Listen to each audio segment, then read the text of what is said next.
Okay, now it's time for each of them, and we're going to start with Jeff to ask the others a question. So Jeff, fire away.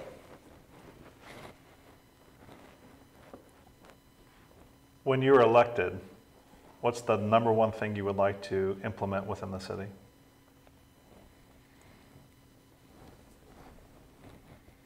And you answer first. Me? Oh, it goes around. Yeah, we're going to keep going Okay. clockwise. Okay. The #1 thing I'd like to implement. I would like to see if we can get some of the services restored that, like the snow plowing, the grass cutting. I mean, those affect a lot of people, and I would like to see us bring our services back up to a level that's acceptable. Jack, on Jeff's question. I would like to see our economic development team really take off. And I do give credit to, we heard at the Planning Commission meeting the other day, we've got some new businesses coming in, which is exciting. But we also, again, have some really brilliant minds at Brook Park. I talk with people about ideas that would do something to make our city unique. We need to be able to bring those forward, talk to the person that's in charge of economic development and say, can this be accomplished? How do we do it? How are other cities doing it? I don't care what it is. You know, we can listen to all the ideas, but that economic development is something that everybody can share in their success in because it increases the value of our homes. It makes the neighborhood look better. I was looking at the Planning Commission's drawings of the little pillars they put up in an area, kind of like Fairfax does here in Cleveland and some other areas. Really nice. Dresses is up good, and I think people take a lot of pride in that, so that's something I'd like to see put forward. Mike, on Jeff's question again. I would say senior services too, but I think before, because it was so taken, I think the incumbents are getting beat up at the door so bad that they're already trying to implement stuff to bring some of the senior services back. In fact, the Seven Hills program that they're trying to match the snow plowing thing to was actually my suggestion to one of the councilmen. So that doesn't surprise me. So I would jump on the bandwagon with Jack, and I'd like to see some sort of economic development plan be the first thing. And one of those things would be a tax abatement or a tax incentive program to get new businesses into our town. That's where I would head for, you know. Okay, Julie, your turn to ask the other three candidates a question. Do I get to answer my own question? Sure. First thing I like to do is change some of the council rules in terms of meetings and committees. I think we will, and one of the current council members have brought it up, need to meet more. We need to roll our sleeves up more and communicate more. And two, some of the committees are archaic.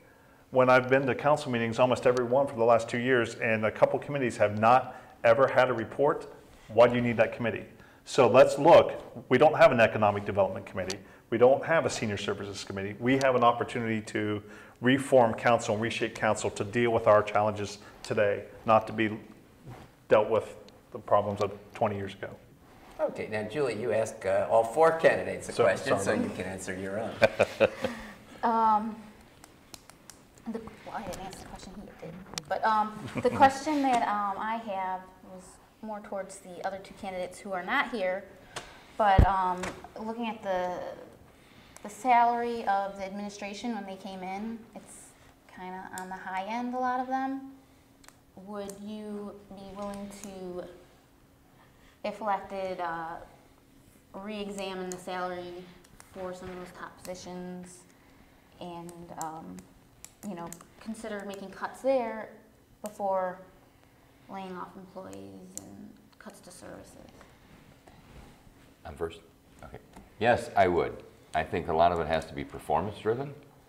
And one of the things that Mike referred to with the snow program, and I've been trying to propose, is what vehicle are we going to use to make sure that the success is there on a quality basis? Well, we can take the same look at the people that are in office. Are we getting stuff done? All of us that have jobs have a report card of such that we have to go before our people. And it shouldn't be just to be voted into office.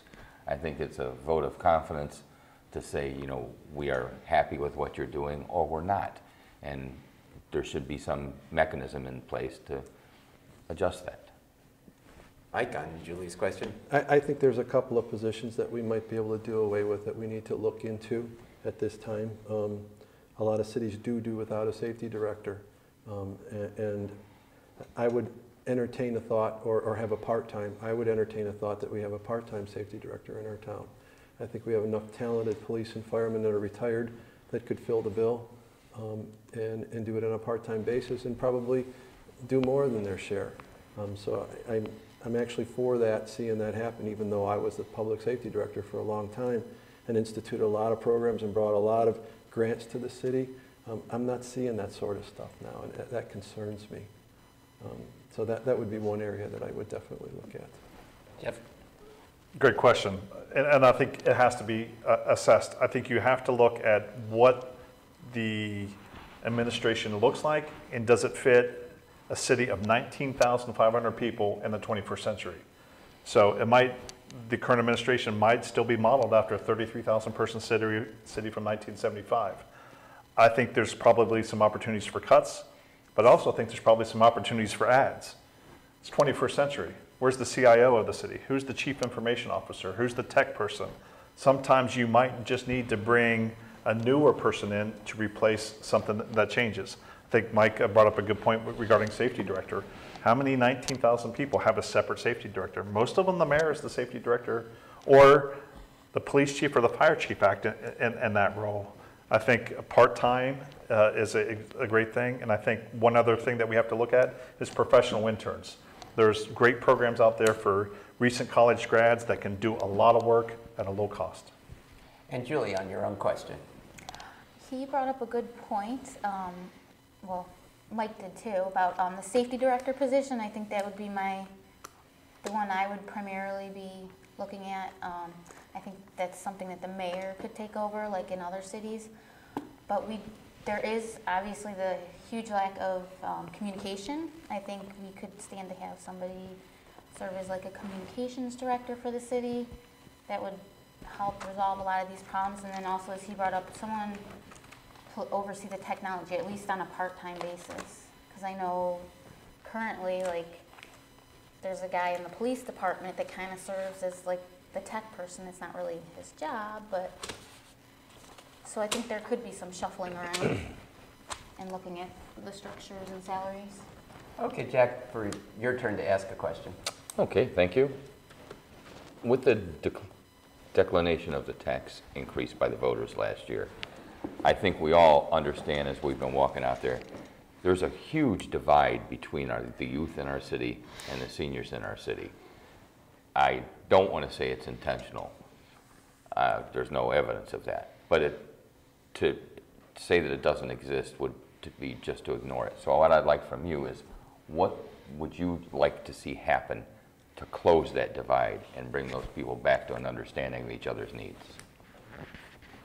Well, I don't know if there's that much of a divide, other than the fact that the seniors are the ones who vote. The young people don't. And I think that's true pretty much throughout all the United States probably right now. That's one of the things, I think it starts with the parents teaching their kids. Both of my kids vote. But when I walk around town, people say, I can walk during my lunch hour and get 80% of the people home. And people say, why do you walk during your lunch hour? I said, well, the people that vote are home now. They're retired. So it's kind of unique. So I would say that I think we just need to spend more time working with them and tell them, hey, you need to get out and vote, and you need to take interest in your town. And I think we could head in that direction. So we just need communication with them. Jack, quick clarification. Was it youth or young adults in terms of your divide? More so the young adults. Okay. Just wanted to make sure. No problem. I definitely think there's a little bit of a divide, and I think there's opportunities to improve that. Number one goes back to communication. We don't have the neighborhoods that we used to have.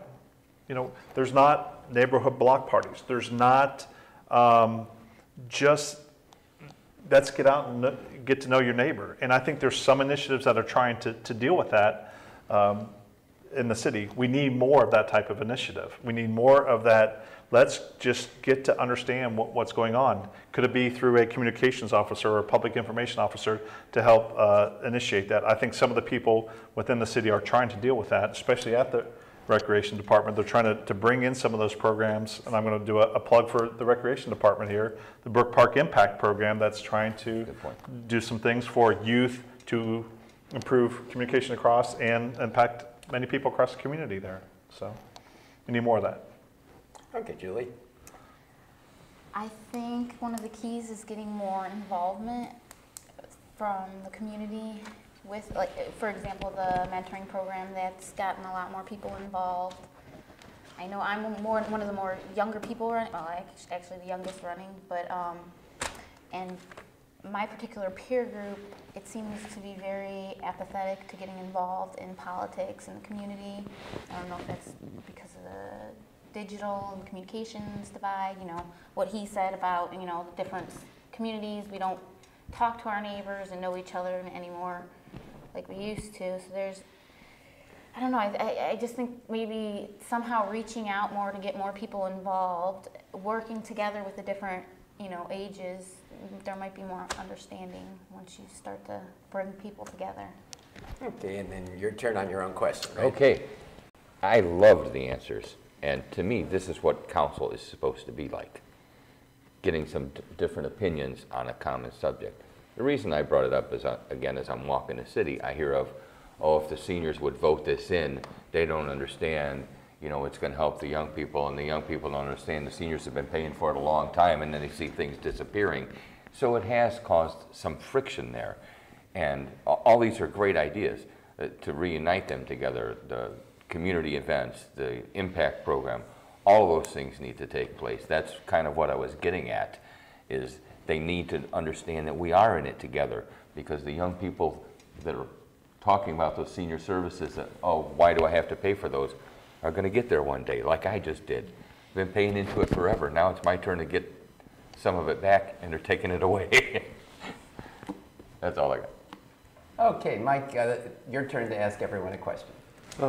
I give everybody a chance to shine, because I think one of the things that I love about City Council is that it gives the opportunity for unique talents and unique experiences, and that to come to bring to the table. What can each of you bring to City Council that is unique and your strong point that differs from everybody else?